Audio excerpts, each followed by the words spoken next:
Yafikanso nthawi ya programu ya Sports Arena pano pa Times Television. Ine ndi Williams Gondwa. Mpulogalamu iyi mlendo wanga ndi Mike Ndala. Tili ndi nkhani zokhuza mpikisano wa FDH Bank Cup maso amene asewedwa ku mathero a sabata yangotayi. Taona timu ya Mighty Wanderers ikugonjetsa FCB Nyasa Big Bullets. Taona Silver Strikers ikugonjetsa timu ya Sivo kuti Wanderers ndi Silver Strikers akumane tsopano mu ndime yotsiriza. Kuyani masewero mu TNM Super League komanso tunikira masewero amene asewedwa mu mpikisano uja wa mpira wa miyendo wa atsikana mu National Bank of Malawi. Tabitha Chawinga ndi mng'ono wake Temwa achita bwino pa masewero amene adali nawo chifukwa chakuti Tabitha anathandiza timu ya ku France ya Lyon kupambana masewero pamene Temwa wakhala katswiri amene wamwetsa zigoli zochuluka mu ligi ya mpira wa miyendo ya atsikana ku America. Gabadinho Muhango naye analinso ndi game yabwino ku South Africa ndi timu yake ya Richards Bay. Ndiye tiona zonsezi kuti no program ya Sports Arena tsiku la lero. Ndingokupemphani kuti tikhale limodzi.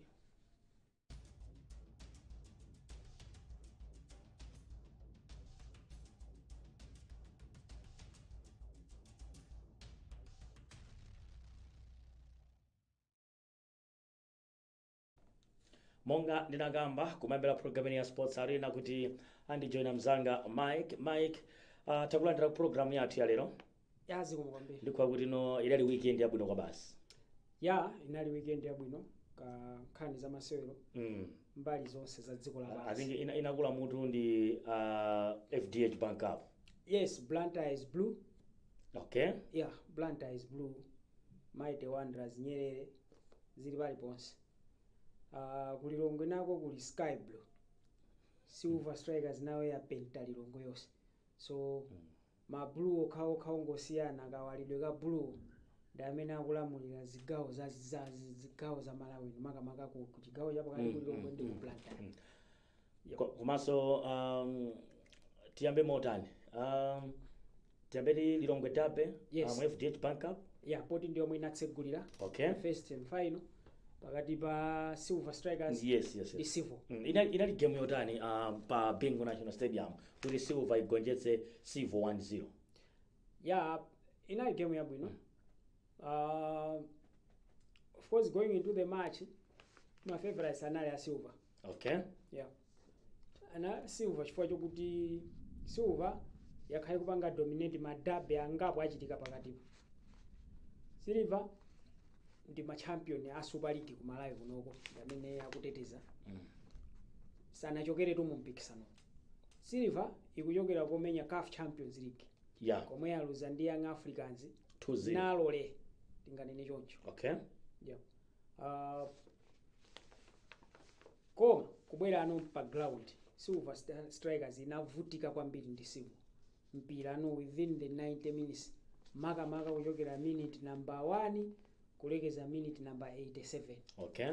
Ndipo mwe inaoneka kuti avutika chifukwa Silver Strikers dominated most of the match.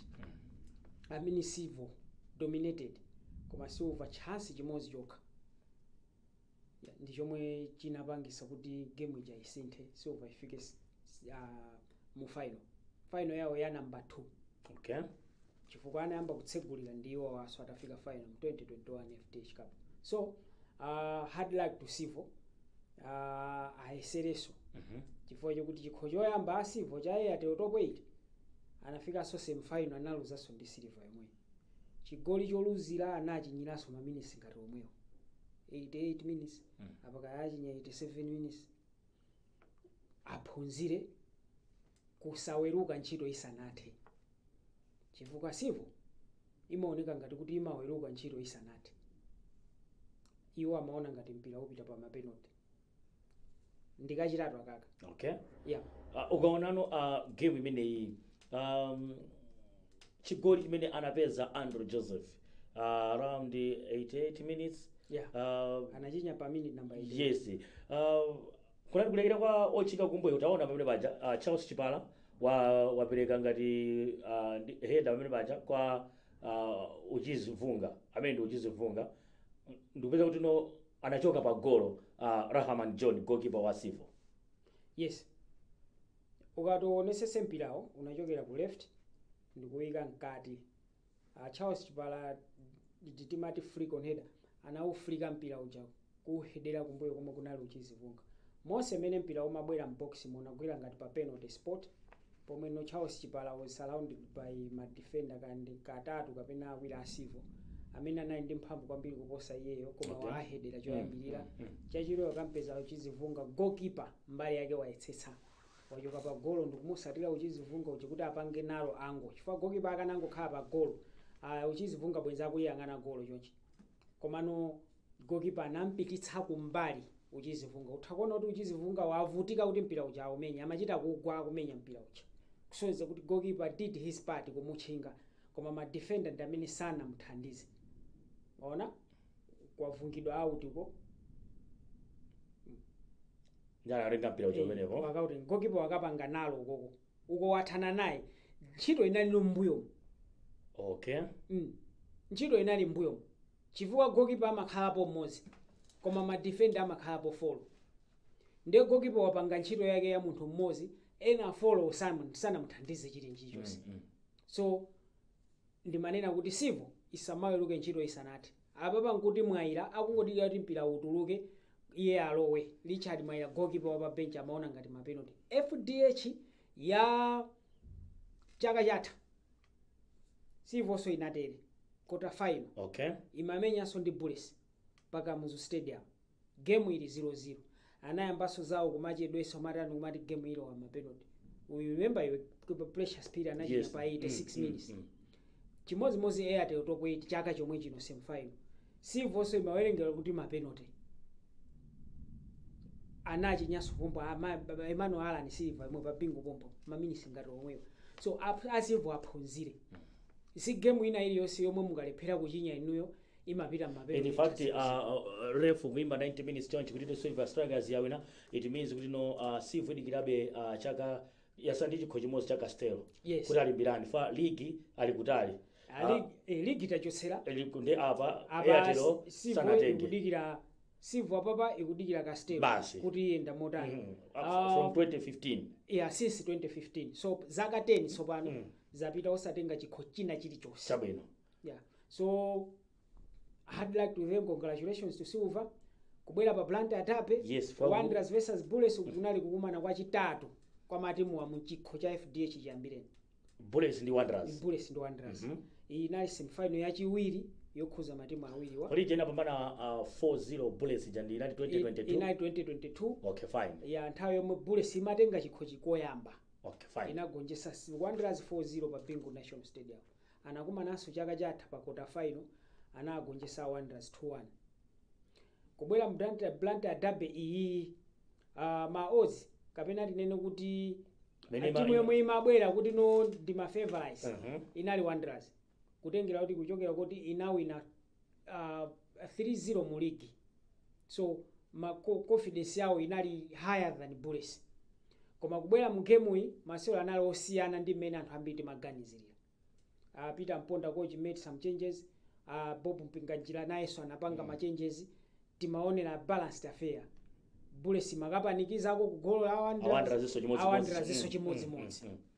First half 0-0. Kumenera kuti Bullets mbene inabwera ndi mtima otino ichinyezi goli za sangasana. Bullets inabwera ndi mtima umenewo koma they were Bullets anapeza makona ambiri kusera ndi Wanderers. Komanso panali ma incident ena kuti no kangapo kose utha kuona pamene pana khati no mwina mpira uja analumikiza kuti bwino bwezi tukamba zina. Fa apopo anakangana na gwa ekha.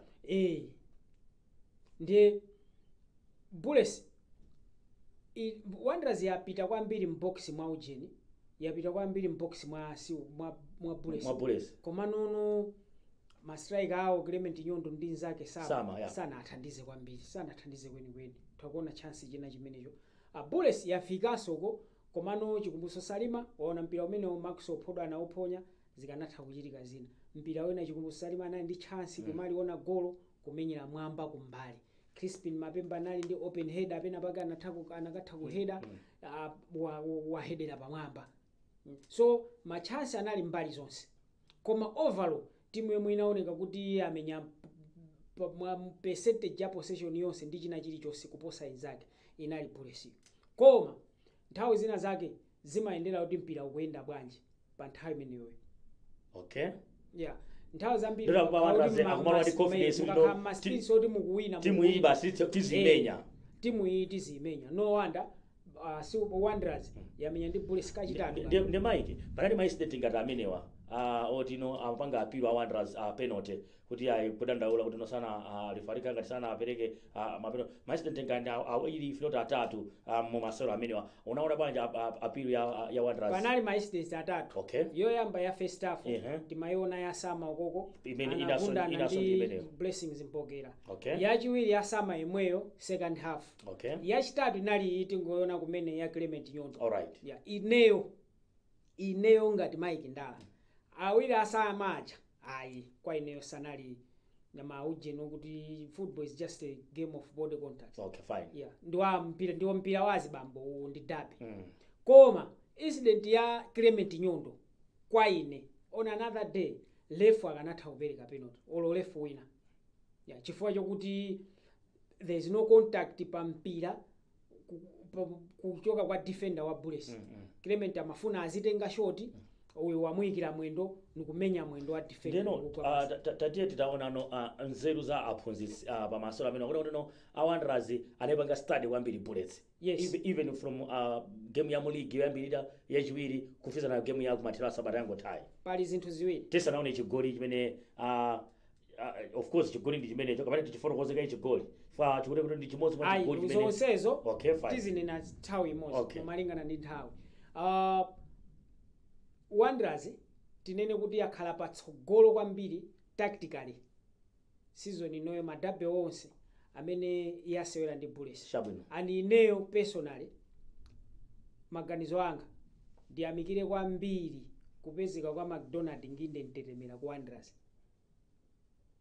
Izi ndikunena chifukwa chokuti Nginde chibwerere ni ku Wanderers. Wanderers inalozepo ndi Bullets. Koma mbuyo mu pamatha kukhala game 8 Wanderers isanachenye Bullets. Even zaka is either draw kapena Bullets win. Bob Mpinganjiro khala kwacho wa Wanderers sikoyamba akaka mbuyo mose muso amakhala. So impact kwa ineyo ya Nginde Ntetemera yapangisanso kuti tactically Wanderers ikhale kuti yasintha. Bullets kwa ine maganizo anga anayisanja bwino koma kuti ntchito ayimalize kusogolo kuja zimakanika. Anadalira Podo anazantulusa. Babatunde ndikusala yekha koma mapita mbali. Panalibe striker okhala pakati. Panalibe Bullets inalibe striker opezeka pomwe anapezeka promise ndi kuheader pacha. Yes. Ma striker a Bullets amakhala isitha akukachesa pa center kapena Ephraim Kondo wapita kumbali. Koma sipa amapezeka striker okhala pamene anakhala ujeni. Okhala ndi defender kapena osala ndi last man. Ndeta titaona no chigoli cha Wanderers. Utakuona kuti inagona defense ya Bullets. Kwambiri. Inagona defense. Mpira ucha kona wayona. Kona mpira wachosedwa Ephraim wauchosa mpira ucha.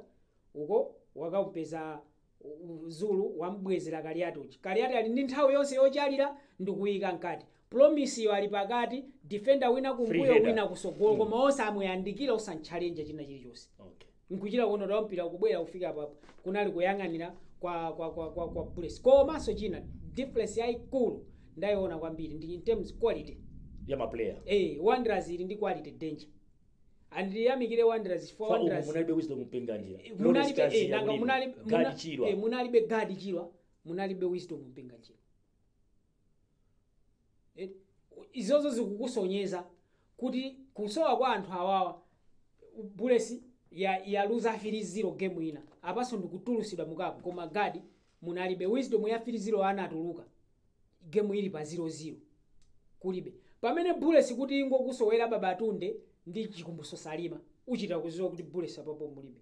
Zomwe zikutiuza kuti ku quality Wanderers in terms of kupanga invest mu squad mwawo Wanderers ima athakwa. Sabolo Mike FDH Bank dimene 6.21 chinocho ndi chaka cha number 5. Ndoti apapa Wanderers afika koyamba mu ndime yotsiriza ya chikho.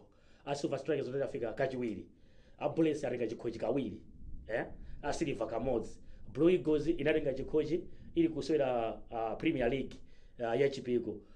Ndero kusonyeza kuti Wanderers yokai ndimene kufunitsitsa mwina chikhochi kuti nawonso achilawe potengera kuti sanachitengepo chikho chimenechi. Upanga summarize motani tipite ku nkhani yokhuza mpikisano wa TNM Super League. Yes, titaonena kuti Bullets ndiyo ibe ikupanga dominate kwambiri mu FDH. Okay. Yeah. Chifukwa Bullets yo chikho cha Melilo ka follow mbuyo kupatula chaka chino. Koma Bullets inali yokuti afika kale final katatu. Pakufika katatu po yatengapo kawiri. Silver kamozi kokhako inatengeratu. This is their second final chibwerere. Wanderers in final yawo yoyamba. Silver would want to equal record ya Bullets.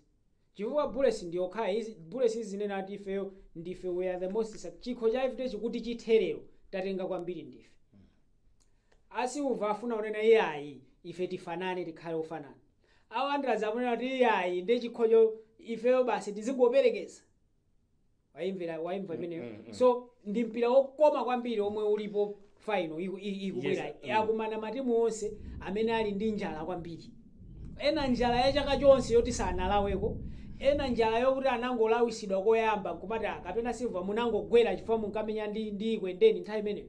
Ndafuna kunene kuonesa kuti ife tinali kukafu.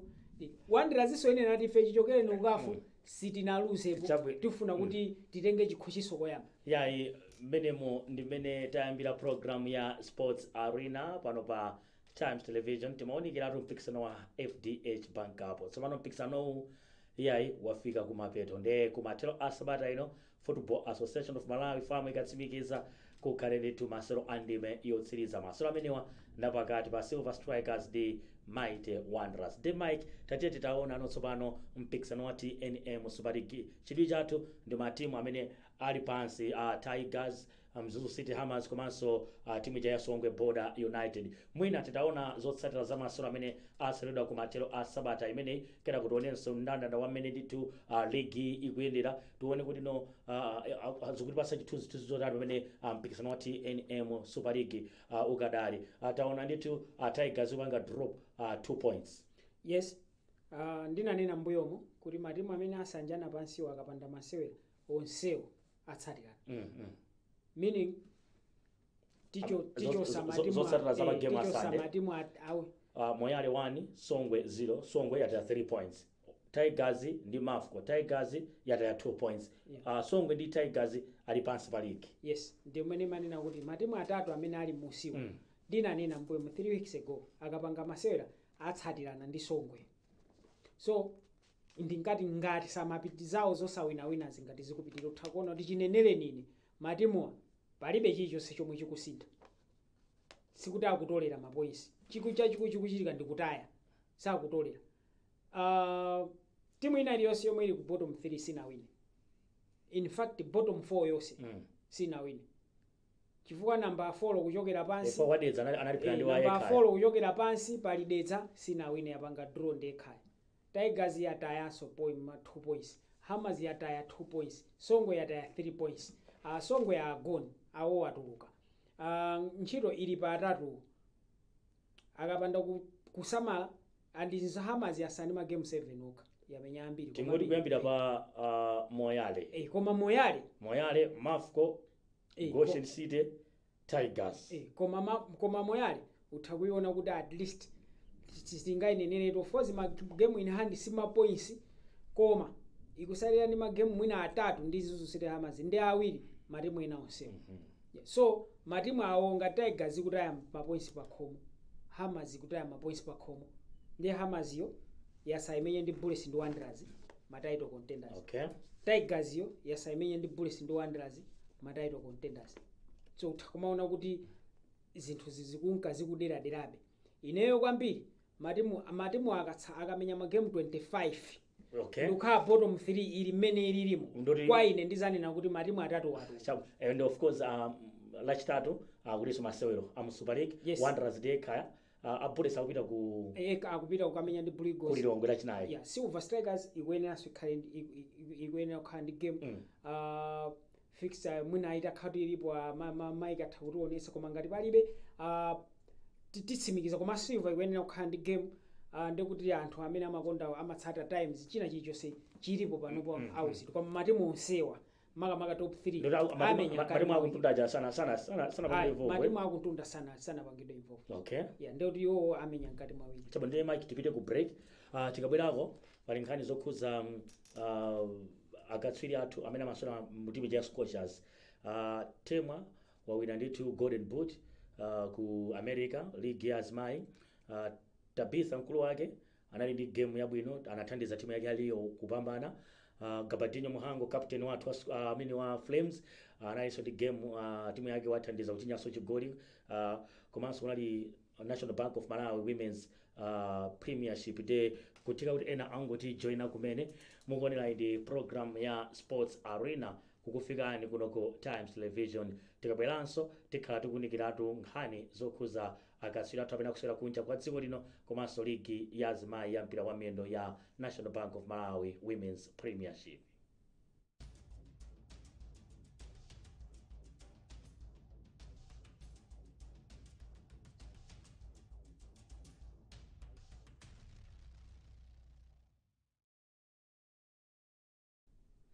Mike talowa gawo lotsiriza la program ya Sports Arena. Of course akunduzanso Mike Mataka pa Mike naona tuno tingochita mango. I think tipange congratulate Temwa. Temwa waonetsa kuti no ndikatswiri back to back watenga golden boot ku league ya azimayi ya utakuona ya ku America kuti no the golden boot winner. I think akuchita bwino. Yes. Izi zisonyeza kuti Malawi tithawupanga zinthu zazikulu mu nkhani ya masewero. For zikubwera after timu yathu ya Scorchers. Yes. Yapanga qualify ku Africa Cup of Nations. Ndizo zabwino. Iye ndikumaka khala kumeko ndi chiopsezo cho kwa ma defender aku AFCON. We can't wait for AFCON mali chikanga kubwera. Tabitha last season anandi zigoli 2015. Last season anandi zigoli 20. Okay. Now in a golden boot he broke the record yomwe amasunga Samakia. Yeah. Amene no pano ali ku Chelsea ku England. Okay. Yeah. Panopo wachinya zigoli 15 pa magame khanga 23. Anamisa magame atatu. Okay. Yeah, so huwa mati kumakhala regular season ndi kumakhala madolo ama paja America ndi chidziko chino. Yeah, okay, nditungati mazoli imozi thokhala kuti kuphatikiza Malawi ndi Mozambique. Kotero kwawoko iye pa regular season magame 26 amene timu yake yasewera ya Kansas City wakha golden boot winner. Iyi danger NWSL National Women's Soccer League siyamasewera. Maplayer ambiri amene apanga zinthu pa football ya azimayi kapena masewero a mpira wa miyendo achina Mata kumene uchachita Megan Lapino achina Hope Soro amene ajawo maina awo America yo ndi amakhaso machampion. Ndewanena kuti no zabwera munthawi yake tapanga qualify WAFCON amkulu wake Tabitha taonaso weekend imene game ya Lyon masewera ndi Paris FC. French Ligue 1 ya azimayi ku France league yaikulu. Lyon ndi timu yaikulu kwambiri imaopedwa so ku Europe. Nayeso wagolesa chigoli chokhacho chomwe no Lyon yapambanira. Gabadinho Muhango nayeso anagolesa chigoli chobweza magonja Richards Bay ndipo Lopane City PSL ku South Africa. So nayeso anagolesa chigoli. So nzoti madolo athu onse captain wathu Tabitha wa Malawi komanso captain wathu Gabadinho Muhango akupitirira kuchita bwino. Vice wa Scorchers Temwa nayeso chimozi tingochita ma seconds women's football kuno kumudzi. Tikuona kuti no first round ya National Bank of Malawi Women's Premiership yatha. Silver Strikers 27 points pamamba. Yes, Silver Strikers. Silver Strikers. Awena kuchita bwino. Amene akupitirira kuchita bwino. Sitikhala odabwa season ikamatha. Maplayer ambiri a Silver Strikers akupita kunja. Okay. Yeah. Maplayer a Silver ayo awiri Temwa ndi mbale wake ndamete naona kale kuti anapita ku Europe. Accent Soccer taona achina Faith Chinzimu, achina Rose Kapiere nawo sakupita kunja ndiyo asogoza nawo. Tinene kuti mpira wa azimayi panopa akulamulira ndanzathu alilongwe. Silver Strikers yamenya 9 yawina ose. Accent yamenya 9 ili 20 points yawina 6. DMDF Lionesses Giants akalekale amene amavuta ndi topa zikuoneka kuti tawi yati yachita jiro koma ndikuti no tikali ndi nthawi yopambana. Tikaona Premier League iyayi kumene konso kwasongola fa Manchester City yapambana. Liverpool nayonso yachita chimodzimodzi. Arsenal Chelsea yawinanso kumene kuti to iyayi matimu akuluakulu anachilimika weekend imene. Yes, Manchester United ndiyo yomwe yapanga draw. Forest koma Liverpool back to winning ways. Akonzekera Madrid lachiwiri lino ndi ntchito inaso. Madrid Manchester City ulipo tumenewo koma Liverpool ilimba acha madolo a champions. chabwino. Ndikatere tafika pa mtsiriziro pa programu yathu ya Sports Arena pano pa Times Television. Ndofuna ndithokoze mzanga Mike Ndala amene anali mlendo wanga mpulogalamu iyi. Tikumanenso mapulogalamu ena otsatira pompano pakanema wa Times. Ine ndi Williams Gondwa. Pitirizani kuonera kanema wa Times mwakoma nonse.